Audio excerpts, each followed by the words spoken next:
Shalom peuple de Dieu, bienvenue sur cette plateforme d'édification, bienvenue sur le pain quotidien. Nous rendons toute la gloire à notre Seigneur, dont ses bontés se renouvellent chaque matin dans notre vie et qui garde son alliance avec nous. Alléluia. Je suis Emmanuel Laurent Idibo pour vous servir. Notre thème du mois de juillet s'intitule « Annonce la grâce, lève-toi, va à Nénive ». Rappelons celui de la semaine qui est « Annoncer l'évangile ». Alléluia.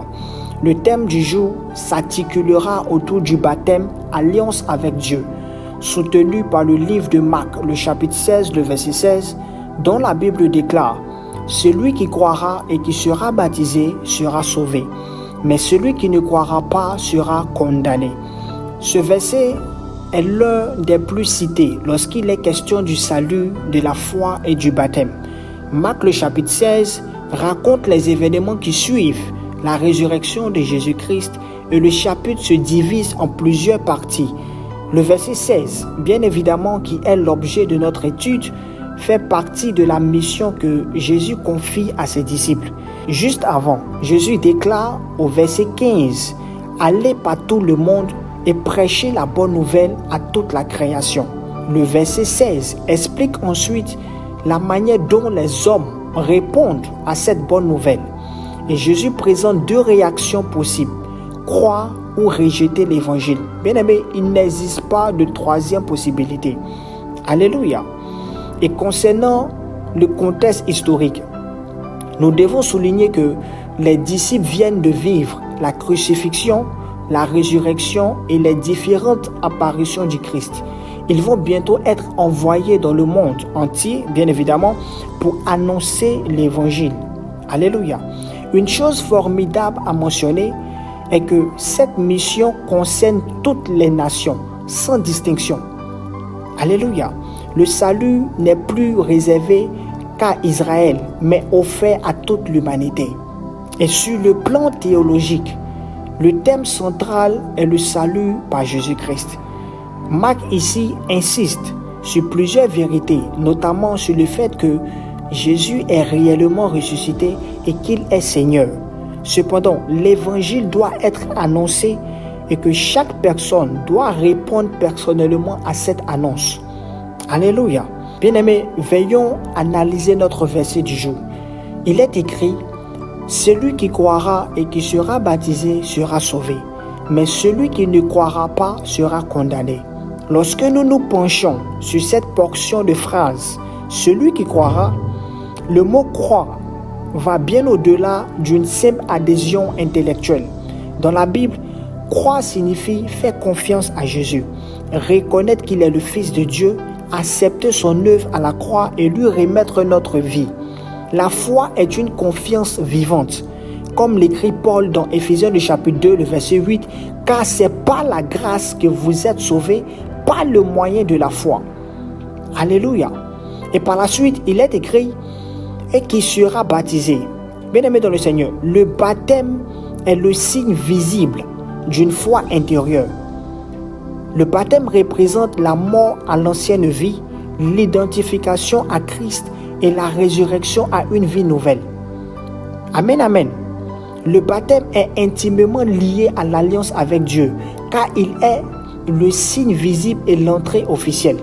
Vous savez, dans la Bible, une alliance est un engagement d'amour et de fidélité que Dieu établit avec son peuple. Par le baptême, le croyant répond librement à cet appel en acceptant de vivre selon la volonté de Dieu et en devenant membre de sa famille spirituelle. Alléluia. De même que l'ancienne alliance était marquée par des signes comme la circoncision, le baptême est le signe de la nouvelle alliance inaugurée par Jésus-Christ. Alléluia. Il symbolise la purification du péché, la mort à l'ancienne vie et la naissance à une vie nouvelle en Christ. Ainsi, le baptême n'est pas seulement un rite religieux, non, mais un acte de foi qui scelle une relation personnelle avec Dieu, fondée sur sa grâce, son pardon et la promesse de la vie éternelle. Alléluia. Mais il y a une chose quand même qui est importante, qui est bonne à souligner, est que le baptême ne sauve pas par lui-même. Plusieurs passages montrent que le salut est reçu par la foi. Jean le chapitre 3, le verset 16 nous l'enseigne. Alléluia. Romains le chapitre 10, le verset 9 à 10 nous l'enseigne également. Et même Éphésiens le chapitre 2, le verset 8 à 9 nous l'enseigne. La preuve en est que le brigand sur la croix n'a jamais été baptisé. Du moins, la Bible en fait pas mention. Pourtant, Jésus lui promet le paradis. Alléluia. Ainsi, nous devons véritablement comprendre que la foi sauve. Et le baptême manifeste publiquement cette foi. Alléluia. Et lorsque nous poursuivons les Écritures, il est mentionné « sera sauvé ». Sera sauvé ici nous invite à avoir une ouverture d'esprit. Bien aimé, le salut comprend plusieurs dimensions. Nous avons la dimension du pardon des péchés. Ce qui veut dire Dieu efface la culpabilité. Alléluia. La seconde dimension est la réconciliation avec Dieu. Le pécheur, je dirais, par le moyen de la grâce, devient enfant de Dieu. Alléluia. La troisième dimension, c'est le fait que le croyant reçoit l'assurance de vivre avec Dieu tout en étant transformé progressivement par le Saint-Esprit. Et la dernière portion d'écriture dit « Mais celui qui ne croira pas sera condamné ». Bien-aimé dans le Seigneur, il est aussi intéressant d'observer ce que Jésus ne dit pas. Et il ne dit pas « Celui qui ne sera pas baptisé sera condamné ». Non. Veillons porter une attention vraiment particulière à ce verset. Il dit « Celui qui ne croira pas ». Cela revient à dire que la condamnation est liée au refus de croire. Pourquoi selon vous? Parce que le salut est reçu par la foi. Le baptême est juste la conséquence normale de cette foi. Alléluia. L'enseignement que Marc 16, le chapitre 16 nous donne est multiple. Le premier enseignement est de savoir que la foi est indispensable. Le salut commence par une réponse personnelle à Jésus. Personne ne peut croire à notre place. Non, la foi est un engagement personnel. Alléluia. Permettez-moi d'insister là-dessus. Le christianisme, je dirais, ne se transmet pas simplement par héritage familial.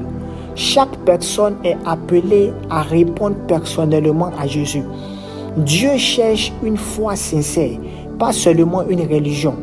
Ce qu'il souhaite véritablement, c'est une relation vivante, intime avec lui.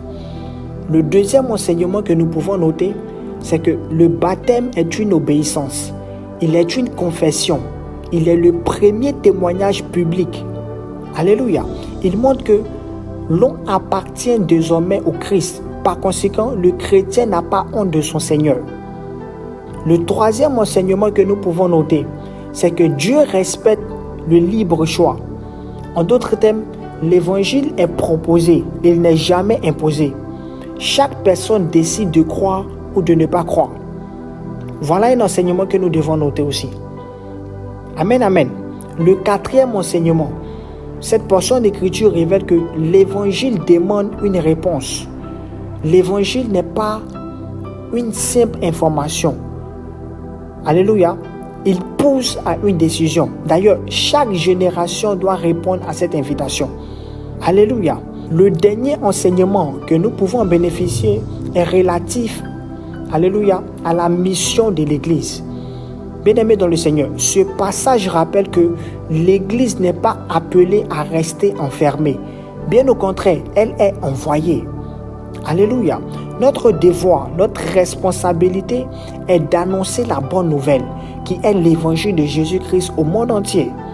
Et l'une des erreurs que nous commettons est de croire que cette tâche est uniquement réservée aux pasteurs, aux apôtres, aux prophètes, aux appelés. Permettez-moi de vous le dire ou permettez-moi de vous le rappeler. Cette responsabilité missionnaire concerne tous les disciples. Elle concerne tout le monde sans exception. Alléluia. Ce passage rappelle que les choix spirituels ont des conséquences éternelles. Alors l'évangile mérite d'être entendu aujourd'hui par tout le monde. Alors pour clore mes propos, Marc le chapitre 16, le verset 16, résume avec force la réponse attendue à l'évangile. Celle qui est de croire en Jésus-Christ, accueillir le salut qu'il offre et manifester cette foi par le baptême, signe d'obéissance et d'identification au Christ. Alléluia. Le cœur du verset est la foi, car c'est l'incrédulité qui est présentée comme la cause de la condamnation. Et le baptême n'est pas minimisé non plus. Il est présenté comme la réponse normale et publique d'ailleurs à celui qui a cru. Alléluia.